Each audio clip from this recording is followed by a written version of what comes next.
There are places we learn to trust without ever asking why. Walls hold warmth, footsteps, and the shape of our quiet lives. But sometimes, the dark knows our names better than we do. Tonight, home becomes unfamiliar, breathing softly behind closed doors. These are 3 true stories where safety slowly learned another meaning. So listen closely and ask yourself what you would ignore. Would you stay if the house felt awake and watching? Story 1. The Locked Bedroom.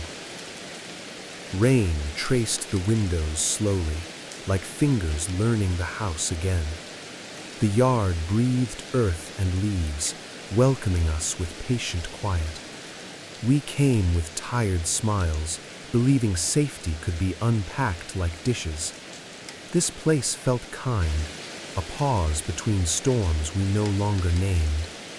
Nights settled gently, and the walls seemed to listen without judging. Only the back bedroom kept its distance, holding silence behind painted wood. Each dawn revealed the same truth. The door was locked from the inside. Keys lay untouched, pockets empty, our explanations wearing thin as paper. A cool breath slid along the floorboards, smelling of rain and old cedar. Sometimes there came a sound, like nails on bark, then nothing at all. Our child spoke of standing figures, shaped like moonlight, learning to be human. They said the room watched kindly, waiting for someone to remember it. When the child hummed, the hallway softened, and shadows loosened their grip. I felt something listening through them, a magic gentle enough to heal. Memories shifted quietly, as if the house was rearranging its heart. We stopped arguing with the door, letting mystery keep its manners. Then, one night, the latch sighed open, releasing a breath of warmth. The room stood empty, yet full, like a thought finally understood. We stayed, knowing some changes arrived to return what time misplaced. Morning light entered carefully, touching the floor like a question. The open room smelled of dust, rain, and something almost familiar. Nothing was broken, yet everything felt quietly rearranged inside us. The child stepped first, calm as if greeting an old season. They spoke to the air, thanking it for keeping watch. A warmth lingered near the walls, steady as a held hand. I realized the room had been needed once before. Loneliness had locked the door, hoping someone would listen. Now memory rested easier, no longer asking to be believed. We painted the walls pale, letting the past breathe without hiding. At night, the house slept more deeply, rain finally learning to pass through. What stayed with us was not fear, but a softened understanding. Some doors open when we stop demanding answers, and sometimes home changes because it has been waiting too. What would you have done? Leave immediately or try to explain it? Story 2. Voices from the Walls. The building spoke before I ever learned its silence.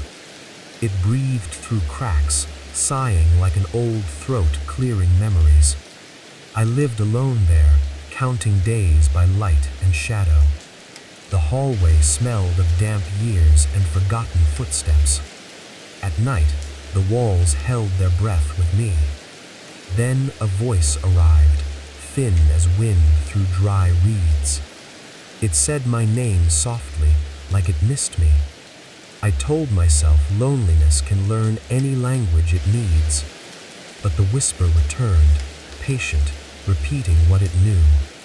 It followed me room to room, staying just out of sight. Scratching sounds traced the walls, mapping where I stood still. Sleep grew shallow, filled with listening instead of rest. The walls felt closer then, leaning in to remember me. The voice learned my childhood nickname, one never spoken aloud. It recalled a promise I made beside a dying tree. When it spoke that truth, my breath finally left me. Silence fell hard, heavier than the whispers ever were. No walls spoke again, no matter how closely I listened. I packed quickly, leaving dust and echoes behind. The building watched without protest as I went. Later, I heard others moved into those same rooms.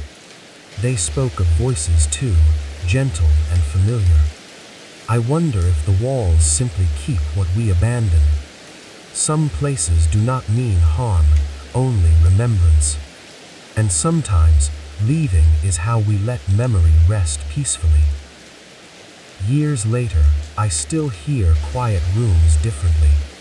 Silence now feels layered, never truly empty or bare. I think of that apartment when walls creak at dusk.